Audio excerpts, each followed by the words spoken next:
Good morning, and welcome to Mountain Vista Unitarian Universalist Congregation on this Martin Luther King Sunday in our month of radical hospitality. It is our intent to welcome you with radical hospitality and a great big hug as you step into our community this morning and beyond today through our many programs and opportunities to interact.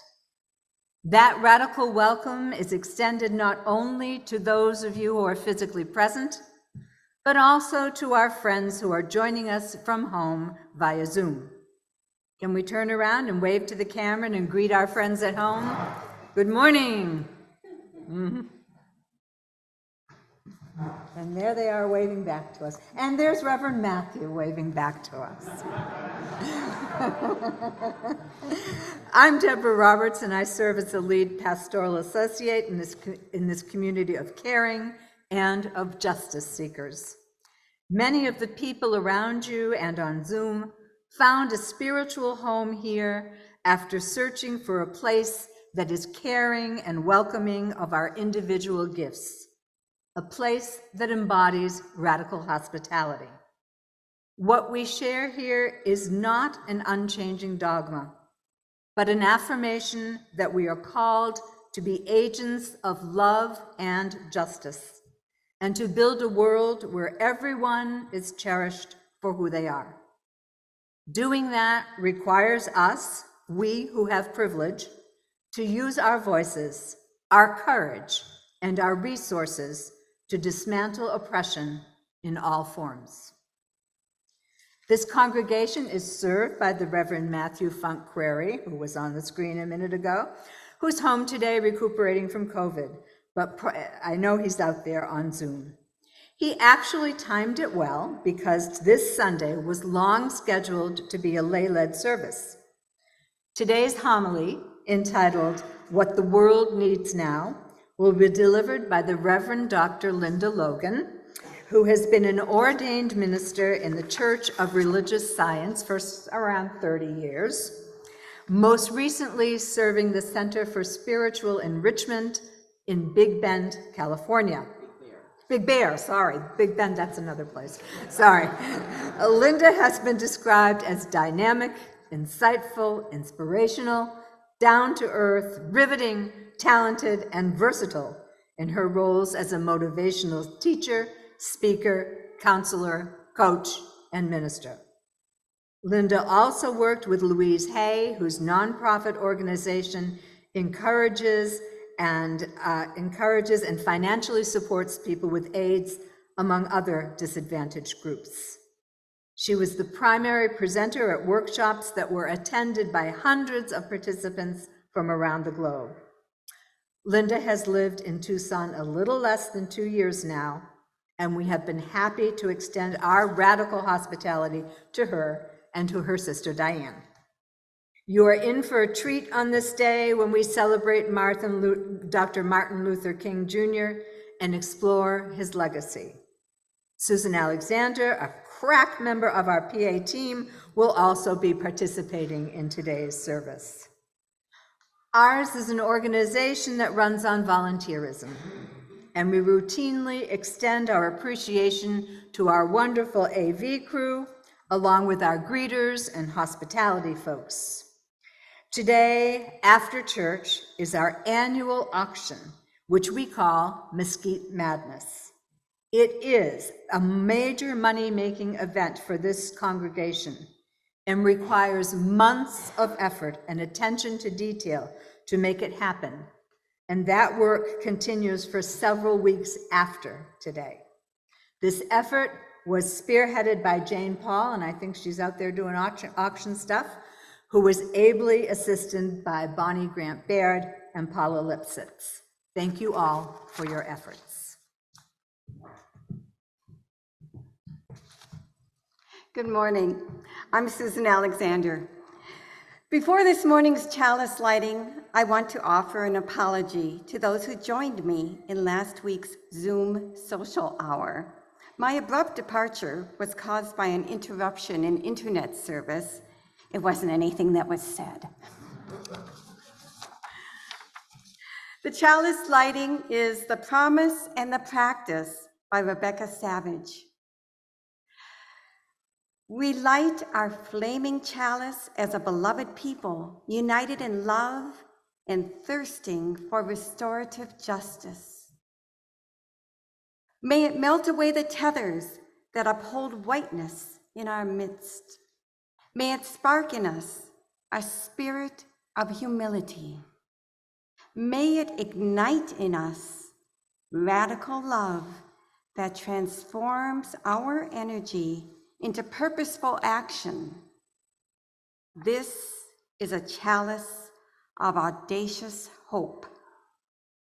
This chalice shines a light on our shared past, signaling our intention to listen deeply, reflect wisely, and move boldly toward our highest ideals.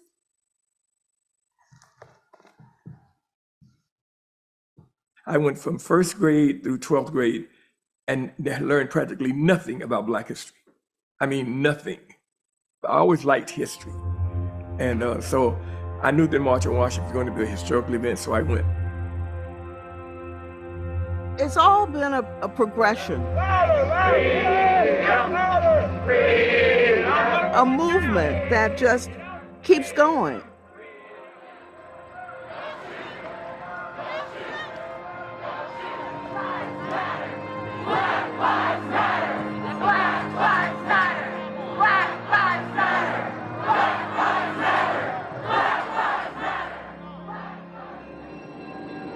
We are requesting all citizens to move into Washington, to go by plane, bus, any way that you can get there. We are pushing for jobs, housing, desegregated schools.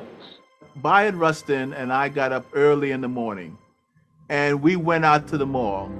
There was not a soul on the mall, no one. And Bayard turns to me and said, "Cortland, do you think anyone is coming to this march?" And soon as he said that, I mean, people were just pouring out of bus stations, of train stations.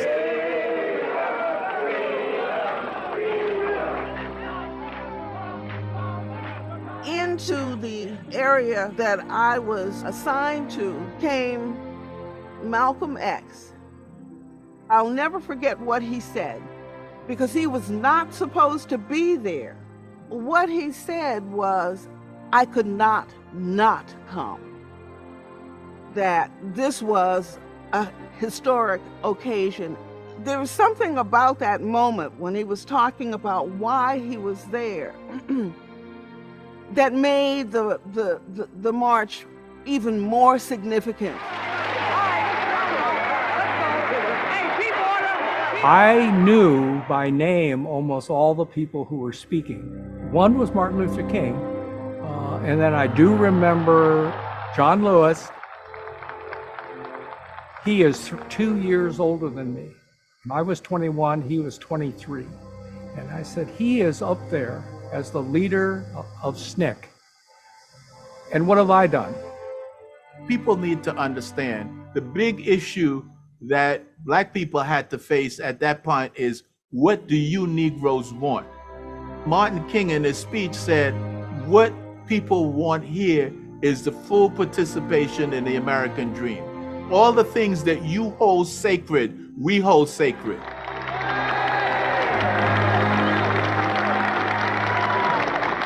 That was a powerful speech. It's almost criminal would they have reduced that man to I have a dream.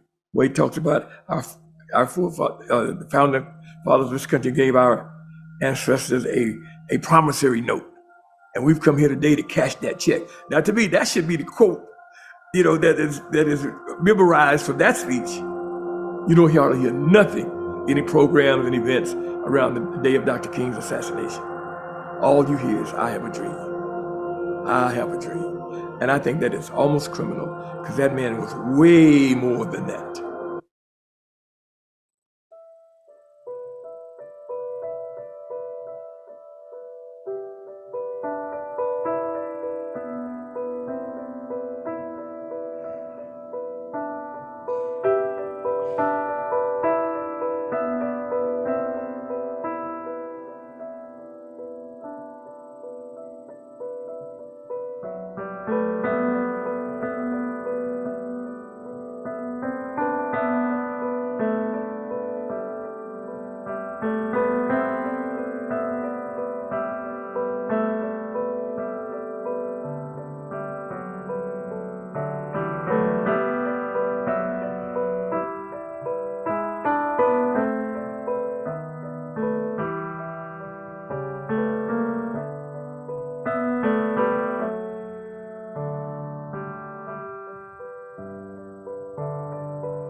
Let us open our hearts, still our minds, and enter a time of prayer.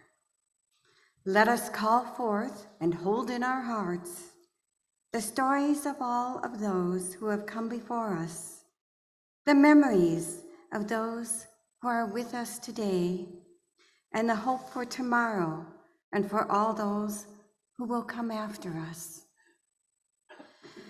Let us be thankful for this opportunity for healing, forgiveness, and reconciliation, while knowing that we can never, should never, forget what has brought us here today. Let us be grateful that voice has been given to those whose sorrow and pain were their companions in this faith, but that the stories told by those whose voices have been received with the goal of redemption and understanding. Let us call upon that light which shines in each of us to give us the strength to walk together into the future and do the work that is necessary and which does not end here today. Let us have the wisdom to lovingly have the conversations we need to have with each other, that we must have with each other in order to grow this faith in radical love and inclusion. Amen.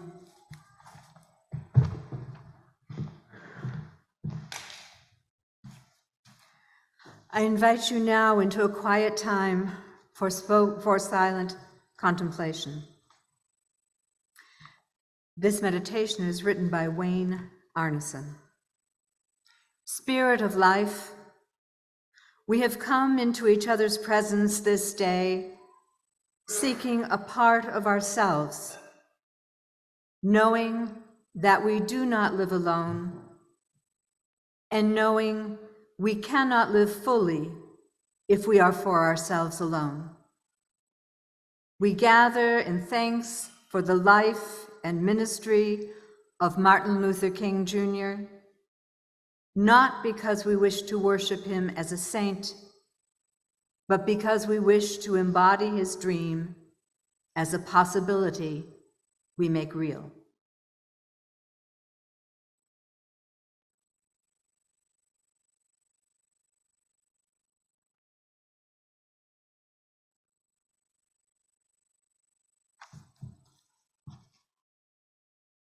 Morally, I was led to nonviolence because I felt that it was the best moral way to deal with the problem. We were seeking to establish a just society, and it was my feeling then, and it is my feeling now, that violence is certainly much more socially destructive, and it creates many more social problems than it solves. So I was led to nonviolence for deep moral reasons. And I turned to it because I felt that it was the morally excellent way to deal with the problem of racial injustice in our country.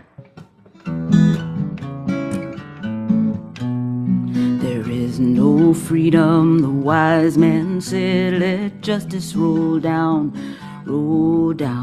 when the poor cry out for shelter and bread. Let justice roll down like a mighty stream. Oh, children, don't you get weary, walk together, believe in the dream. When the way gets rough, we'll make a new way. Let justice roll down like a mighty stream. Hatred will never drive out hate. Let love roll down, roll down. Remember, our hearts can make us great. Let love roll down like a mighty stream. Oh, children, don't you get weary, walk together, believe in the dream. When the way gets rough, we'll make a new way. And let your love roll down like a mighty stream. When brutality threatens our daughters and sons, let peace roll down, roll down. May our voices rise up louder than the guns. Let peace roll down like a mighty stream. Oh, children, don't you get weary. Walk together, believe in the dream. When the way gets rough, we'll make a new way. And let peace roll down like a mighty stream. Step by step, one by one, let justice roll down, roll down. They can kill the prophet, but the dream lives on. Let justice roll down like a mighty stream. Oh, children, don't you get weary. Walk together, believe in the dream. When the way gets rough, we'll make a new way. And let justice roll down like a mighty stream.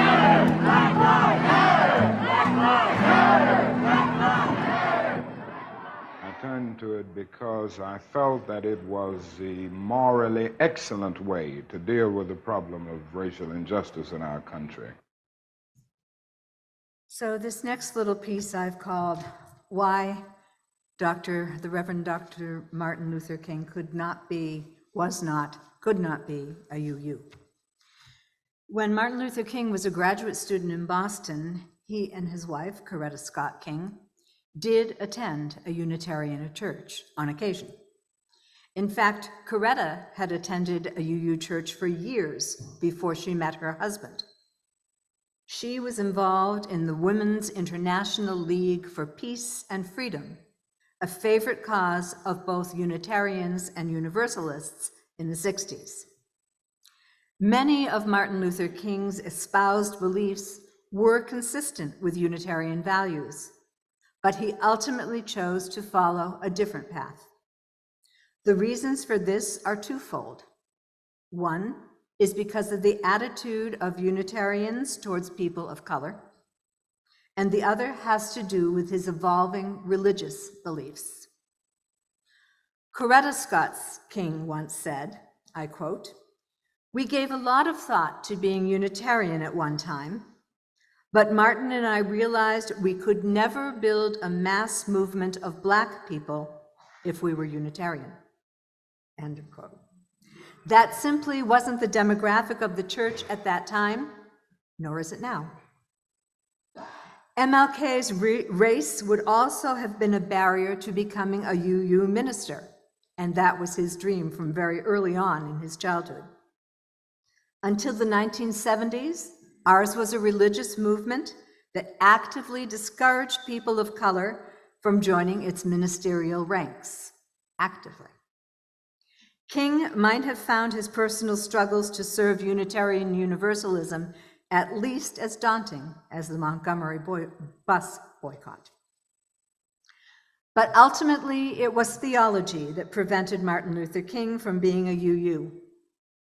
He explained it this way, and I quote, "It was the liberal doctrine of man that I began to question. The more I observed the tragedies of history and man's shameful inclination to choose the low road, the more I came to see the depth and struggles of sin. I came to feel that liberalism had been all too sentimental concerning human nature, and that it leaned toward a false idealism." End of quote. He wrestled intellectually with an experiential God that is the bedrock of traditional African American theology, and the use of reason in religion that is demanded of humanity in a scientific age. Dr. King found a dissonance between the optimism of our liberal religion and the sustained hatred and embodied evil of the segregationist South. Although Unitarian Universalism clearly appealed to him, it would have meant a drastic separation from the sources of his power. Faith in a suffering God who stood by suffering people despite their mistakes and failures. His belief in this God served as a covenant between him and oppressed African Americans who grounded his passion for justice. Good morning. I always like to take a couple of minutes to look at my audience to become one with. We are all one, and we need to be here together and understand the oneness that we are.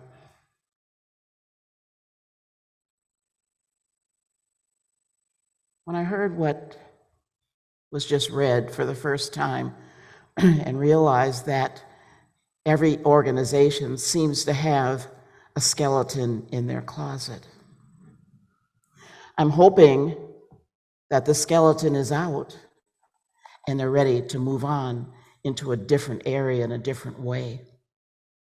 Again, we are all here together. To cut out anybody is a deadly thing for humanity. I'm gonna put my glasses on so that you all don't just smear up into one thing. So do this.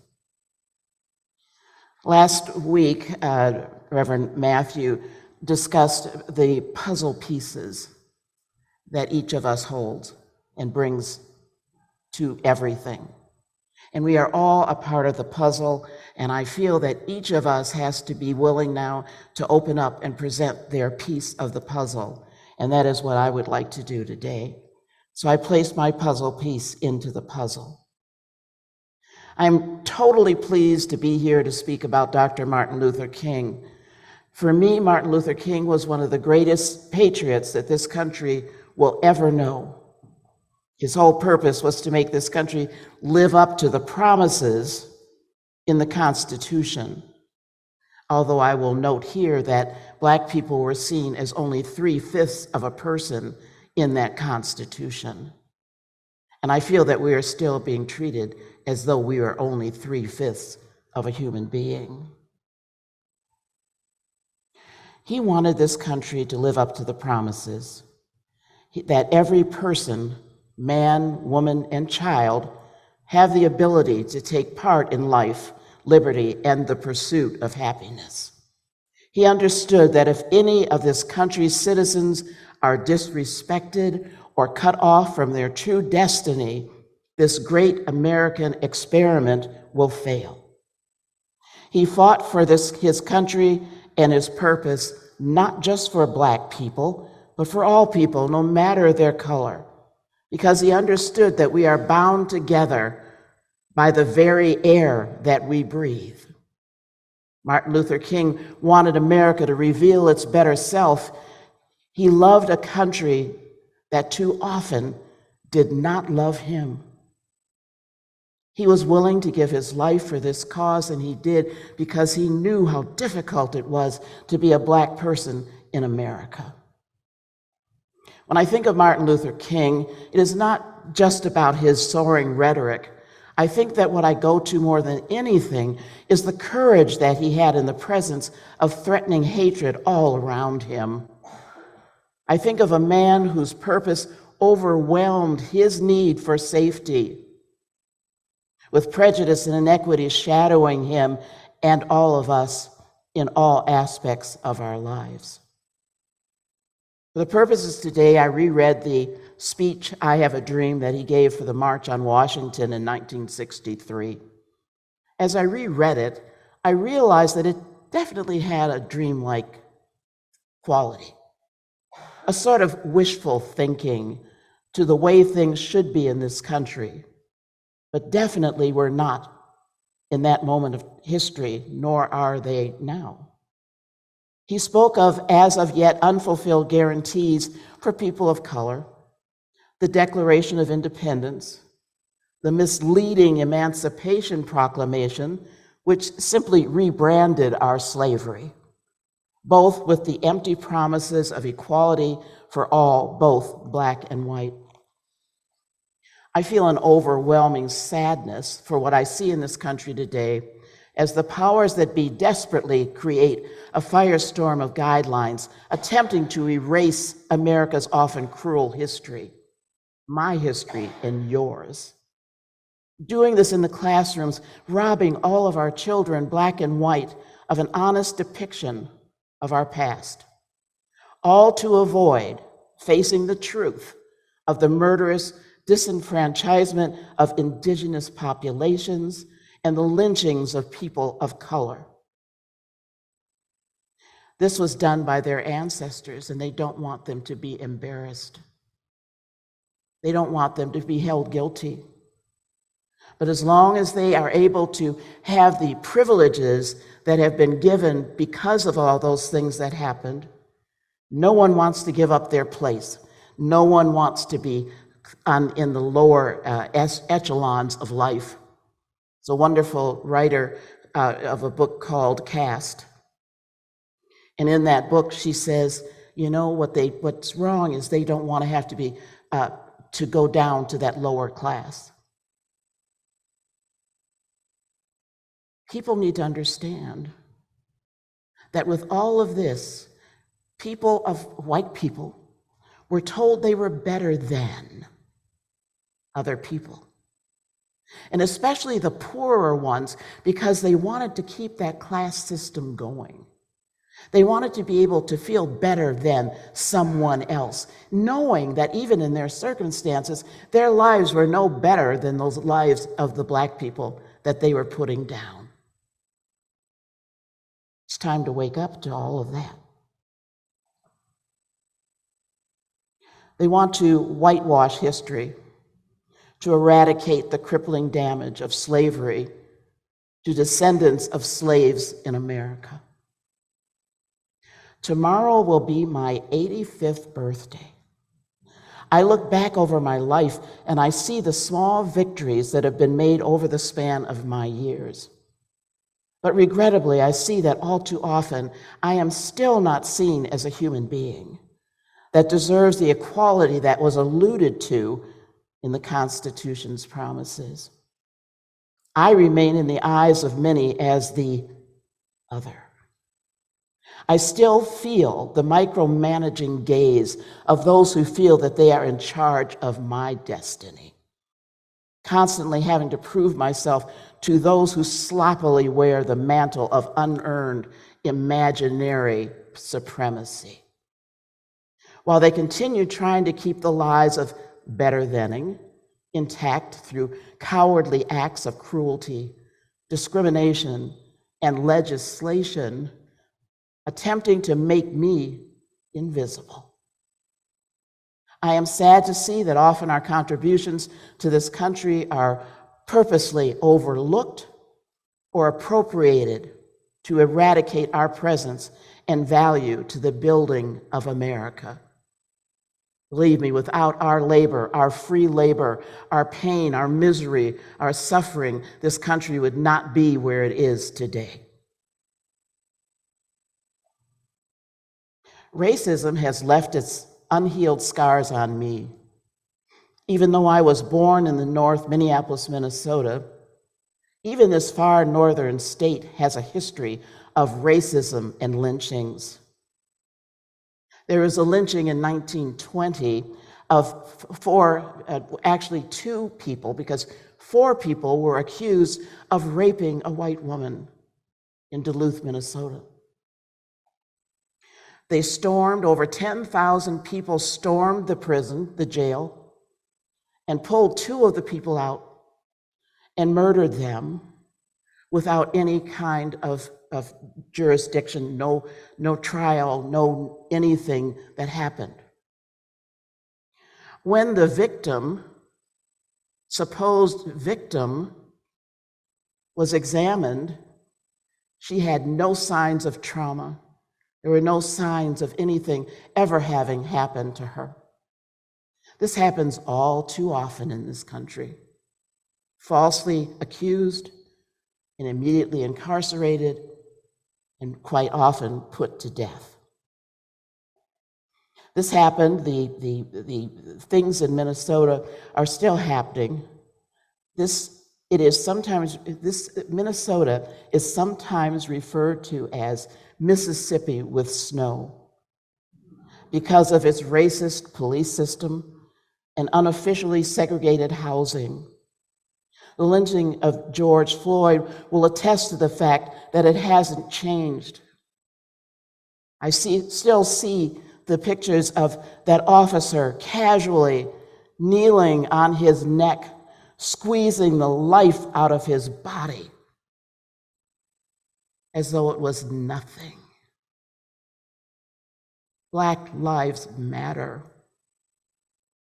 It's not that white lives don't matter.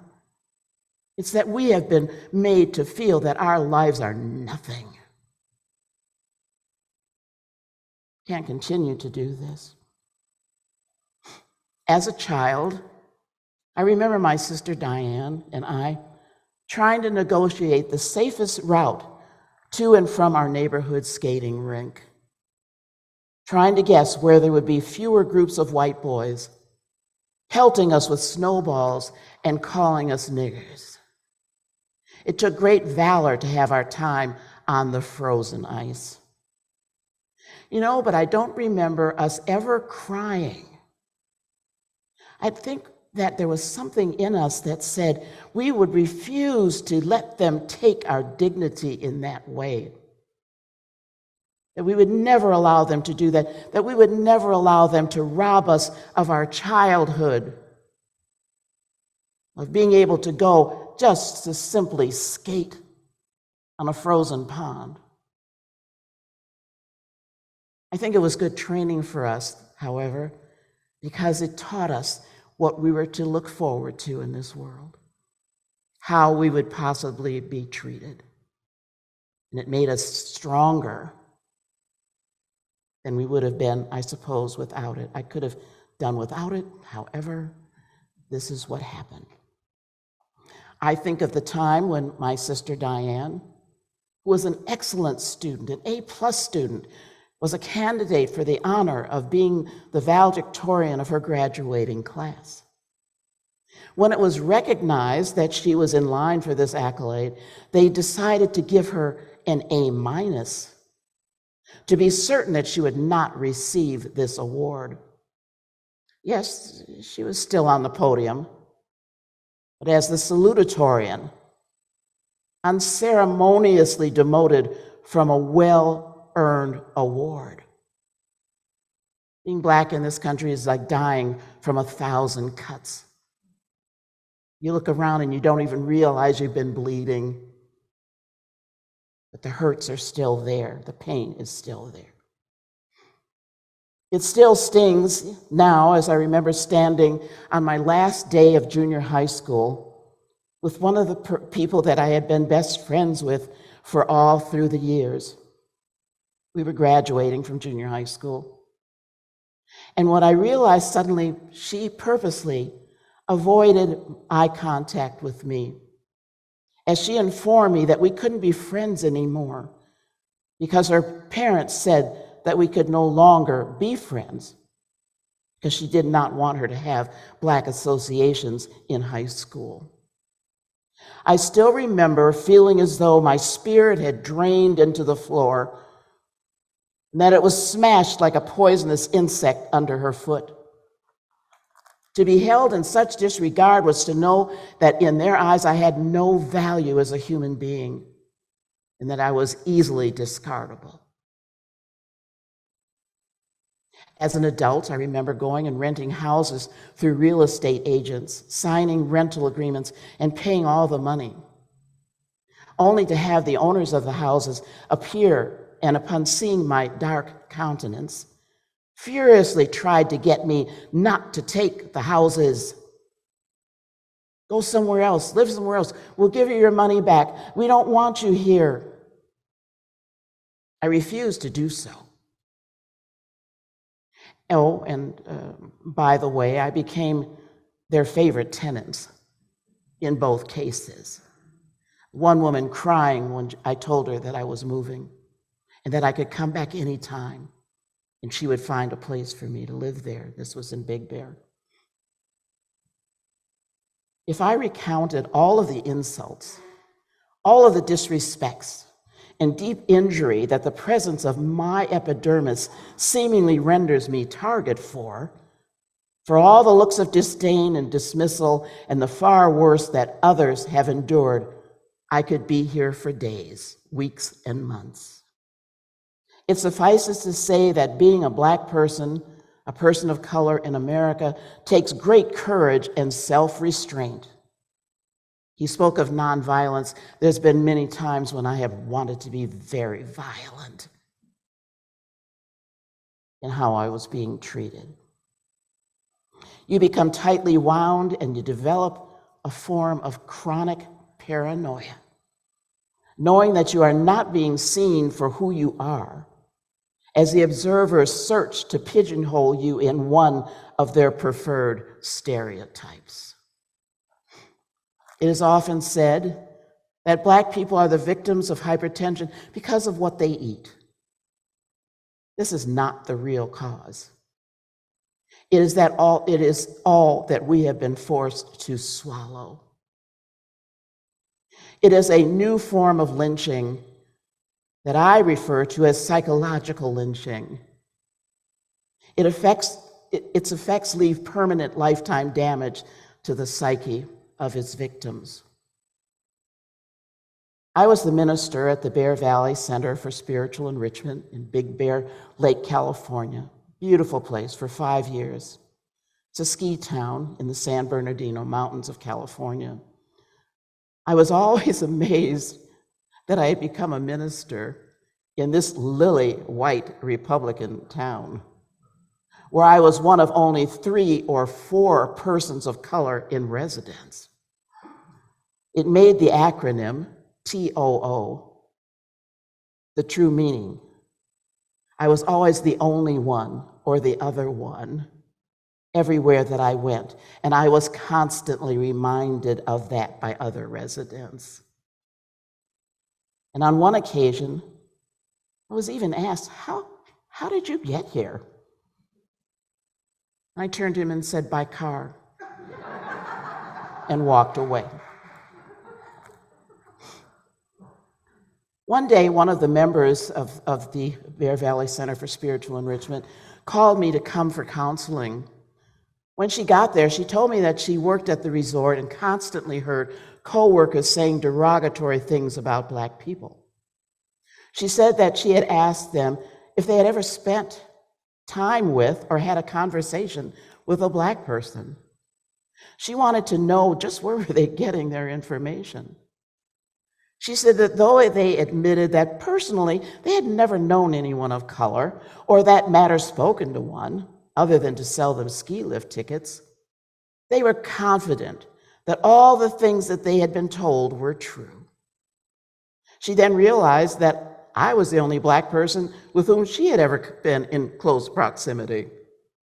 And would I mind talking to her about my life experiences so that she could know me better and not continue to make assumptions? I realized how much bravery that it had taken for her to come to me. The conversation hopefully proved valuable for both of us. I hope that she didn't go away thinking that Black people were a monolith and my story was everyone's story, but at least was able to see at least one facet of what it was to be a Black person in this country. It may seem that I am painting a very dark picture.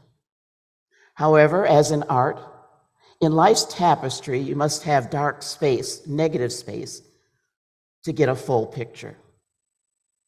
I would like to offer a possible solution that seems just so simplistic. It is called love. I have a rather different definition of love, and it is to have the desire to understand each other. I feel that the people of this world have fallen out of love with love and compassion. It is time to rekindle the fire. Whether it is in personal relationships or between coworkers or the races, communication, not assumption, is the key. In coming to Mountain View Unity Universalist, such a long, involved name, I have been intrigued with some new vocabulary. The word covenant has become a part of my personal jargon. I find the meaning to be so beautiful. Covenant is Latin for come together and means a solemn agreement or a promise of the heart regarding a course of action between parties.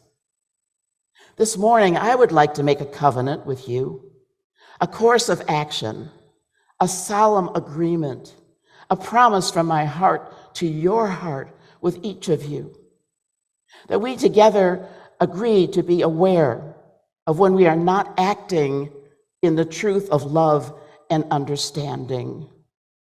When we realize that we are looking at someone but not seeing them, that we will look deeper until we see the humanity of that person and acknowledge that we are one with each other with a willingness to change our minds.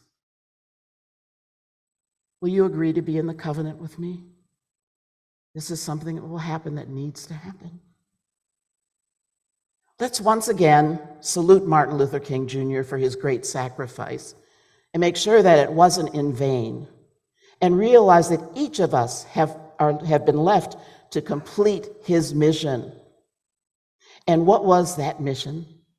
It was to free all people, not just Black or white, Muslim, Jewish, or Christian, because he knew that we were inextricably tied together.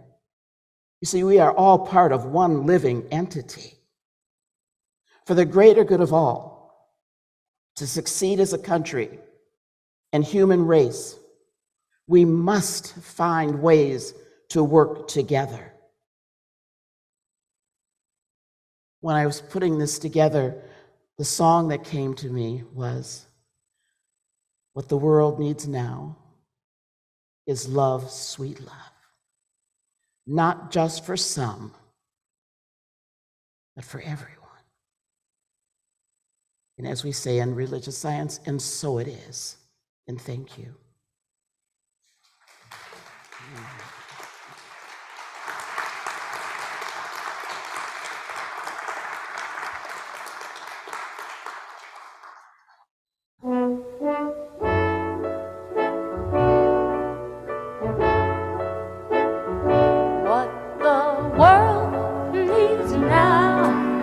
Is love, sweet love. It's the only thing that there's just too little love. What the world needs now is love, sweet love. No, not just for some, but for everyone. Lord, we don't need another mountain.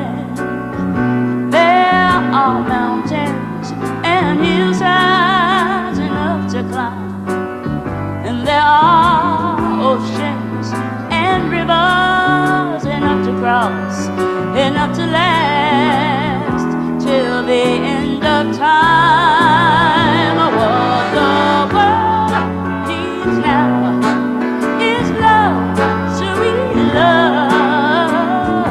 It's the only thing that there is just too little love. What the world needs now is love, sweet love.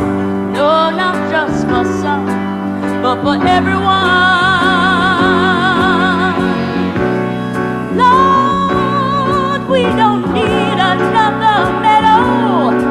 There are cornfields and wheat fields enough to grow, and there are sunbeams and moonbeams enough to shine. Won't you listen, Lord, if you wanna know?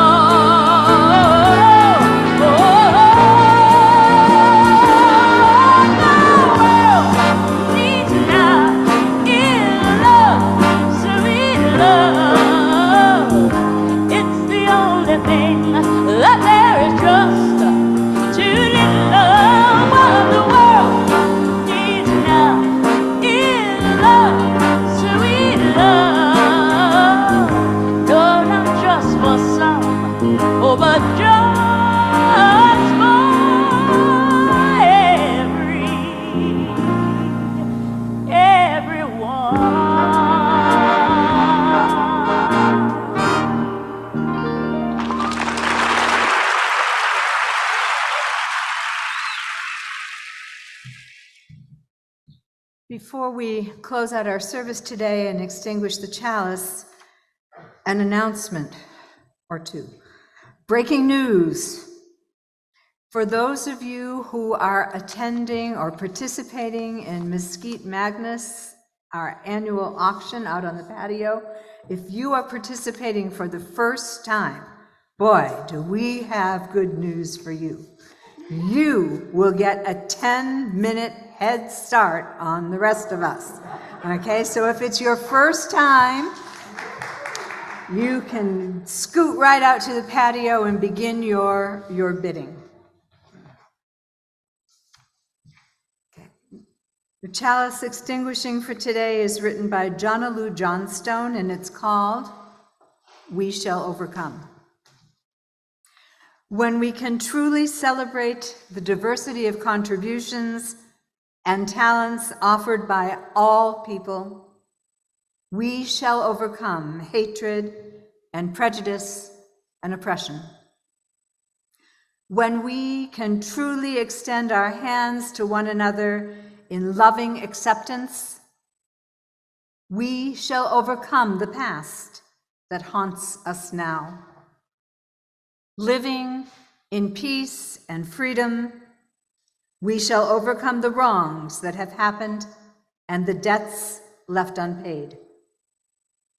Let us join together in that commitment to overcome.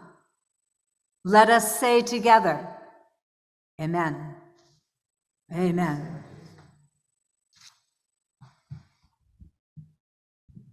When I was looking at the music for today and making the decision to say that I think, frankly, y'all needed to see that Dionne Warwick clip. Isn't she just amazing?